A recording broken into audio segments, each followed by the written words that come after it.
All is well that ends well. Hare Krishna, आप सभी का स्वागत है 108 दिन 108 श्रीमद् भगवद गीता श्लोक चैलेंज में। तो आइए साथ में मिलकर श्रीमद् भगवद गीता के दूसरे अध्याय के 46वें श्लोक का उच्चारण करते हैं।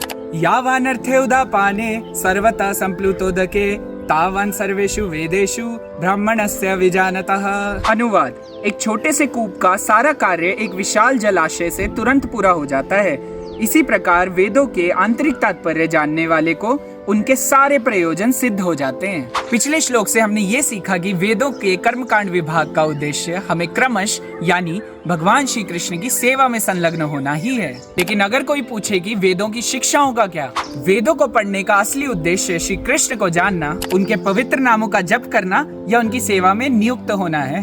वेदों के इस निष्कर्ष को समझने के लिए भगवान श्री कृष्ण इस श्लोक में बहुत ही सुंदर उपमा दे रहे हैं। यावानर्थे उदापाने यानी गांव में अलग अलग उद्देश्यों की पूर्ति के लिए यावानर्थे वेल या कुएं होते हैं। जैसे पीने के पानी के लिए अलग कुआं, नहाने के लिए अलग कुआं और कपड़े धोने के लिए अलग कुआं। लेकिन यदि किसी को एक बहता हुआ जलाशय या नदी मिल जाए सर्वथा संप्लुतोदके, तो उसके ये सारे कार्य एक ही स्थान पर संपन्न हो जाएंगे। तो उसे इन अलग अलग वेल्स या कुओं के लिए जाने की मेहनत नहीं करनी पड़ेगी। इसी तरह कर्मकांड विभाग में जो अलग अलग आवश्यकताओं के लिए अलग अलग देवताओं का यज्ञ करने का जो निर्देश है, वो सभी आवश्यकताएं एकमात्र श्री कृष्ण के लिए जप यज्ञ या संकीर्तन यज्ञ करने से स्वतः ही पूर्ण हो जाएंगी।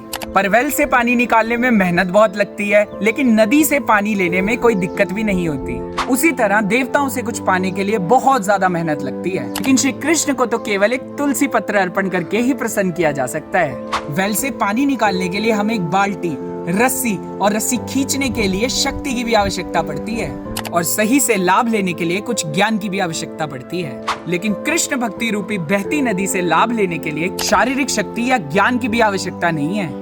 शास्त्रों के अनुसार कोई भी वेदों के वास्तविक उद्देश्य श्री कृष्ण के पवित्र नामों का जप कर रहा है, उसने वेदों में वर्णित सभी यज्ञ पूर्व में किए हुए हैं। तो यदि कोई वेदों के कर्मकांड विभाग का पालन कर अपनी रुचि भगवान के पवित्र नामों में लगा पाता है, तभी सही मायने में ये कह सकते हैं all is well that ends well.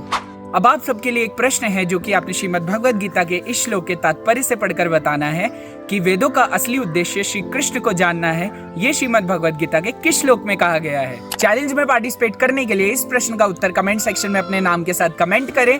मिलते हैं अगली वीडियो में, तब तक के लिए हरे कृष्णा। भगवत वाणी भगवद गीता की जय। श्रील प्रभुपाद की जय।